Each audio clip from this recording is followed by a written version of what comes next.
ሰላም ለእናንተ ይሁን ውድ ተመልካቾች፣ ዛሬ ስለ ታላቁ ሰማዕት ስለ ቅዱስ ጊዮርጊስ እንነጋገራለን። ቅዱስ ጊዮርጊስ የእምነት የድፍረትና የታማኝነት ምሳሌ ነው። እስከ መጨረሻ ከኛ ጋር ይቆዩ። ቅዱስ ጊዮርጊስ በ3ኛው መቶ ክፍለ ዘመን ተወለደ። ከክርስቲያን ቤተሰብ የተወለደ ሲሆን በወታደራዊ አገልግሎት ውስጥ ታዋቂ ሆነ። ነገር ግን የዓለም ክብርን ከእምነቱ በላይ አልመረጠም። በዚያን ዘመን ክርስቲያኖች በጣም ይሳደዱ ነበር። ቅዱስ ጊዮርጊስ ግን እውነት መናገርን አልፈራም። ክርስቶስ ጌታዬ ነው ብሎ በግልጽ መልኩ አመነ። ሰማዕቱ ብዙ ስቃይ ተፈጸመበት። ነገር ግን እግዚአብሔር ኃይሉን ገለጠ። ቅዱስ ጊዮርጊስ በሞት እንኳን እምነቱን አልካደም። እናም ሰማዕት ሆኖ ክብርን ተቀበለ። ቅዱስ ጊዮርጊስ እባቡን ሲያሸንፍ የሚያሳይ ምስል ብቻ አይደለም።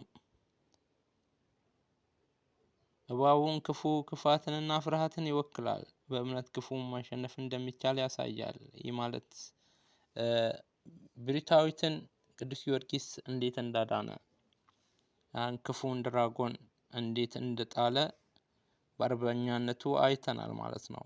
ይህንን ለማስረዳት ነው። በኢትዮጵያ ቅዱስ ጊዮርጊስ በጣም የተከበረ ሰማዕት ነው። ብዙ ቤተክርስቲያን ወይም ደግሞ አብያተ ክርስቲያናት በስሙ ተሰይመዋል። ሕዝባችንም እስከ ዛሬ ድረስ በእምነት ይጠራዋል። ቅዱስ ጊዮርጊስ ከኛ ታላቅ ትምህርት ተውሎልናል። ቅዱስ ጊዮርጊስ ለኛ ታላቅ ትምህርትን ትቶልናል። በፈተና ጊዜ መቆምን፣ እምነታችንን መጠበቅን እና እግዚአብሔርን መታመንን ከቅዱስ ጊዮርጊስ ተምረናል። ውድ ተመልካቾች፣ ስለ ቅዱስ ጊዮርጊስ ብዙ ነገር ማለት እንችላለን። ስለ ቅዱስ ጊዮርጊስ ሀገር፣ ስለ አባቱ፣ ስለ እናቱ እንዲሁም ስለ ተጋድሎ እያንዳንዱን ነገር ብናነሳ ላደረገው ተጋድሎና ለፈጸመው ታላቅ ጀብድ እነሆ ሰዓታት ላይ በቆን ይችላሉ።